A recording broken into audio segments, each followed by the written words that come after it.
All right, welcome everybody. So great treat. Today we have Yvonne Flores-Cale. She just got elected to City of Kyle City Council. So we want to do just a quick get to know the candidate. So we're going to talk real briefly here and just get to know her a little bit better. So congratulations, first of all. We were talking earlier. Congratulations to you on running. You actually won by a pretty good margin. I think it was 60 to 39%. Do want to say thanks to Councilmember Shield for her service. But now it's all about you. We're going to talk about what's coming in. So, very first thing, what motivated you to run for city council here? Oh, I ran to be part of the changes in the city and to be active in the choices that were being made. That way, if I go to complain, really, I just either have myself to blame or, or to be fair, I ran again because it was this part of the town, and I am really passionate about District Two. And I'm not just saying that because I live here, but that old downtown is near and dear to my heart. The Chaplets live over there, and I have a really good relationship with them. And although they're not in my district, I support that area 110%. I'd like to see it be something that they all want it to be.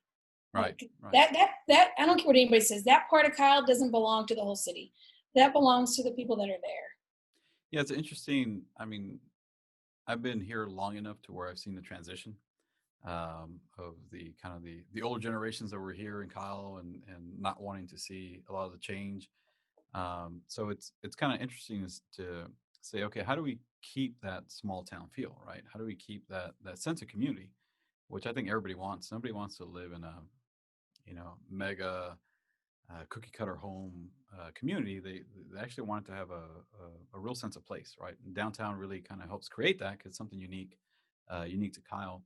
But within your district, what are some of the things you heard about what people wanted to see as far as improvements or just what was some of the sentiments out there that you heard? On both sides of 150 and even through old downtown, people were really hoping to see basic necessities upgraded. Maybe we can get some, sidewalks and some street lights. Street lights would be nice, especially on the 150 on the east side. Uh, Hmm. During the time of the pandemic, where people weren't going out, all the way to Walmart or HEB, they utilized, our Dollar General and the other stores that were right up the street. And it made me really sad to see, the teenagers walking through not even a sidewalk, but the grass, over by Tobias and over Right. by in front of the Dollar General. That's dangerous. That's scary. If I remember correctly, a year or two ago, there was a death going down that road because somebody was hit by a car. You can't see, and there's no sidewalks, and the combination of both is, in that instance, was deadly. No, that raises a good point. I mean, when you think about, because thinking about the COVID, a lot of people are staying home. Just like your house matters more, the layout of the house. I think the layout of the community also matters a lot, right? What do you have in your immediate area? Because a lot of people are staying closer by. I think my side of Kyle is unique in that we have a lot of agriculture going down further towards 21, and Right, people want to really keep it that way. But we have a lot of opportunity in the front where like the 7-Eleven and the other, there's a whole area that maybe an HEB could go, or we have a Walmart on this side of town, but down further.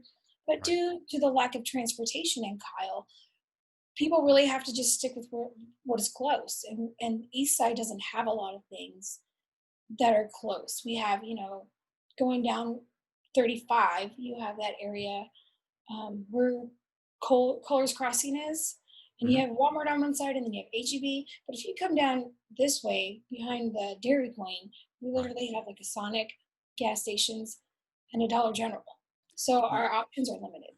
that's a good point. And before when you ran pretty much it was the whole city that seat represented, right? And you said that you're a little excited because this time when you ran, it was a district that was pretty much around your neighborhood where you live. How long have you lived in that area right now? And you're right off pretty much 150, right? Right. So we bought our house in 2014, and 2 years prior, we lived across the street in Post Oak. So So, so you know that area very well. Uh, yes, it's near and so dear to my heart. And it's the only reason why I ran. this Right. time because I said, all of Kyle's great. It is a lot. And I think Dex does an excellent job in his seat, which I ran against him last year. But this side really needs a little bit of TLC. And I think it needs somebody who can understand both sides of wanting to keep the agriculture and the history, and also knowing and understanding that we are going to grow. We get it. Right. I get it. We're going to grow. We're not trying to stop that. Right. Well, But we're trying to control this growth and make sure any plans that are created is going to benefit not just, Kyle, but right. District 2. Well, and what's interesting, you raised something that's I think pretty important. When I think of 150, right? So I think of all those neighborhoods there, Post Oak, you got Waterleaf, you got all these. Um, it's pretty much the only corridor you guys have to move, right? There isn't a lot of that corridor 150 runs pretty much east to west, but you Correct. really don't have a lot of north to west options to like. For example, all I'm talking about is traffic flow, right? And it's just something that you have the schools, you have a bunch of neighborhoods, and they're building more neighborhoods on there, and all that has to go through that same 150. There isn't alternative routes, and Especially in where I live, we are all cul-de-sacs. This whole neighborhood, yeah, so it's hard, and I not just like my cul-de-sac, but like literally 5 in a row. So it is really hard to get through. We depended heavily on laymen to avoid going up to Feeder Road 35. So okay, when that was closed for 2 years, that was hard. I had a neighbor who was a teacher at Layman, and we were probably a good 2 or 3 miles. It would take her 30 minutes to wow, get to work. And so right. she eventually transferred to, not transferred, but went to San Marcos, a school over there, and it was less time for her. Yeah, it would be good to see more. When you look at urban planning, usually what you see is you see a lot of communities, but then you see some commercial development within that pod essentially.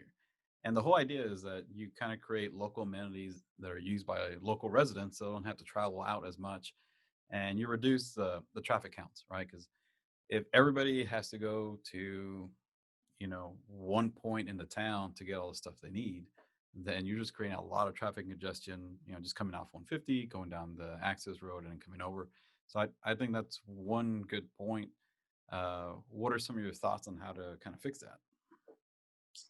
So so layman, we all know was only projected to take what, a year and a half. For us, layman was huge. Like we needed to make sure that was Right. done in a timely manner. But I think some of the problems that the city is having is they're not collecting easements before they start the work.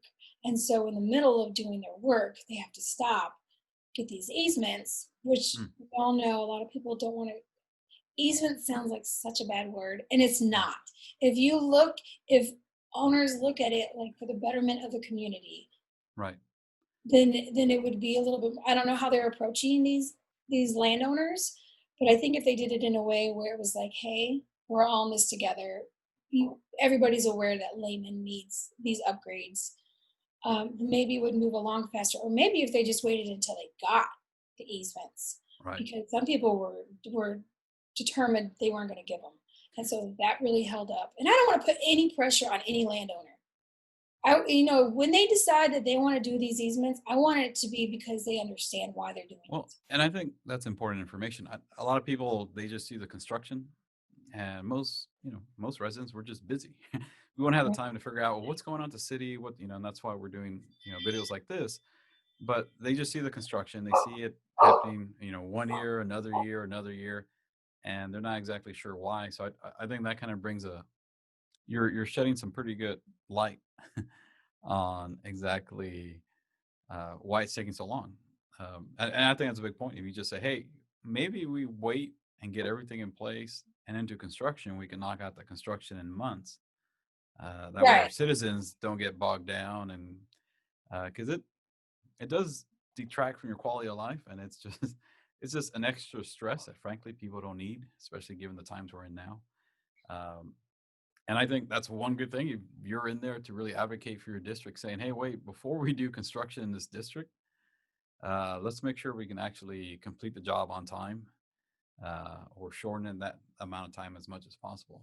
I think that's an important point. Frankly, I think a lot of people didn't realize that's what's holding it up. Yeah, that's what holds up a lot of. I just spoke with the city Friday. I went and talked to the city manager, and I think he is a really great guy. I encourage him to go out and speak to people and Yeah, let them know, hey, this is really what's going on. Because he was telling me things, and I was like, that is information that the city needs to know. And it's right, not big information. He just, I think he mentioned that we turn away a lot of business here in Kyle because it really feels like we're just adding businesses left and right, and we don't critique who's there. But he informed me that no, there's a lot of businesses that we turn away, and we're particular about who we choose. And so I was like, that's information the city should know because right. that's not what we're seeing, and that's certainly not how we're feeling. So, but Yeah, I mean, it just kind of depends. What do you know? What type of businesses they're turning away, or exactly, that I what's? don't know. Yeah. That's Well, a good point. and that's one thing a lot of citizens here are saying. Hey, we need more. You know, more options when it comes to where to eat, where to shop. I mean, people want options, right? And it's good. I mean, it also gives, it just adds to the diversity that you have here in the community, which just adds to the quality of life for everybody. Right. So that's one And I'd thing like we to start see digging more, into. not just on 35, because that's nice. People come in, go out, but I would like, downtown Kyle to like have some unique shops that bring people in. Right, Some foot action going downtown, old downtown, I guess what they call it. I don't know the difference anymore. It's always going to be downtown to me. right. So, what are some other things you heard from folks out there in your district? Oh, you know what? We're not a picky district. We just want to walk. We want You're like, sidewalks, lights, and we you're want like, to give me feel some like sidewalks, we have finish your access to the construction same thing. early, and we'll be happy. Exactly. I'm telling you, we don't want a lot. And I can really say that. Like, those were the things that a lot of people discussed and we agreed on. They Yeah, weren't like, oh, well, we need a downtown. Nobody was saying that. I think we're perfectly happy and content keeping some of this agricultural. Would it be nice to have a grocery store, is right up the street? That would be great. yeah. But I mean, the good thing about it being agriculture, I mean, you do have these huge swaths of land off 150 that's still ag, uh, which is great because it's not creating more traffic on 150. Um, but I think eventually it's going to hit the point where someone's going to offer them enough money for that land where they're going to say, "Yeah, we'll sell." And that's an important thing that you being in that district is going to start looking at is can we handle more housing on that corridor? The way housing's going right now, it's developers are just chomping the bit to to get new lots going because the prices are going through the roof, right?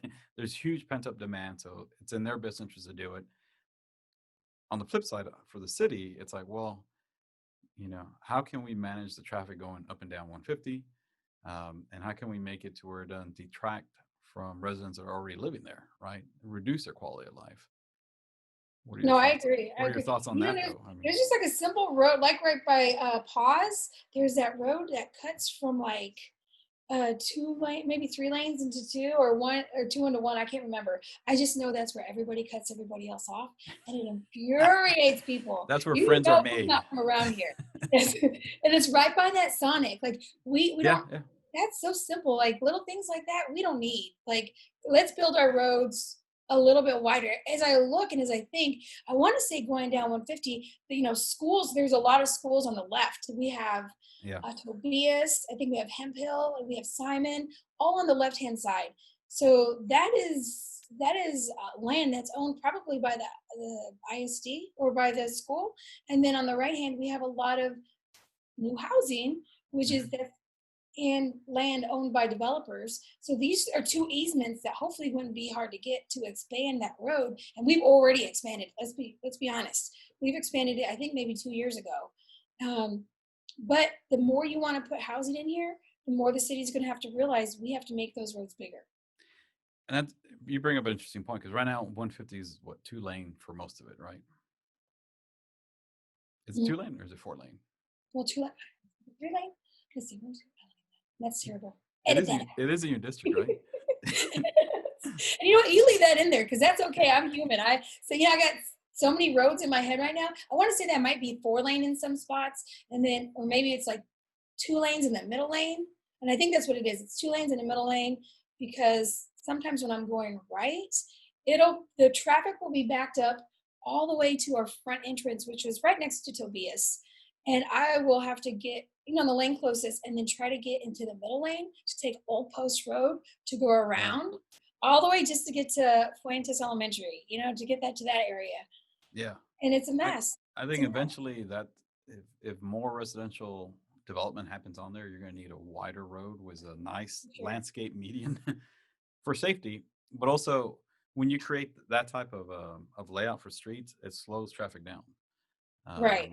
Because right now it's almost like an expressway, right? People treat it as fast as they can. Yeah, the where you were talking about in front of Sonic Paul's, where everything merges in, that really reminds me of back when our McDonald's here used to have the multi lanes and you merge and like everyone would like try to everyone give each other the evil eye, right? It's like, hey, how dare you cut me off? Don't Uh, worry, Chick-fil-A came in and nipped that in the bud. yeah, yeah, They were fixed a like, lot "We're of gonna it. show you how this is done." And It's they'll tell you, amazing. "You are behind that blue car over there." And you're like, "You don't even question it." Okay, So we need Chick-fil-A we folks need there Chick-fil-A to directing run traffic in front of the all the city. schools. Yeah, why not? Chick-fil-A for Excellent idea. council. All right, Yvonne. Now you're gonna be sworn in on when? When's it? Tuesday at So they be, said it's 6:30ish. so it becomes official on Yes, Tuesday. You're gonna I'm. be the council member for district. Is it District Two? District Two. Perfect.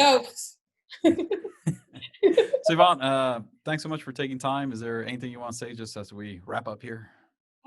Just I want to say thank you to all my supporters that went out there and voted for me, and I promise to do the best job I can do, and I hope you guys love me as much as you do now in 3 years. And most importantly, we have a runoff for mayor That's December right. 8th. And so please look at the candidates, do some research, and vote. It's not a popularity contest. So vote the way you think is going to benefit Kyle. And if anybody needs to know who the candidates are, it's Travis Mitchell and it's going to be Linda Tenario. So Perfect. do your research. Awesome. Well, thanks so much for your time.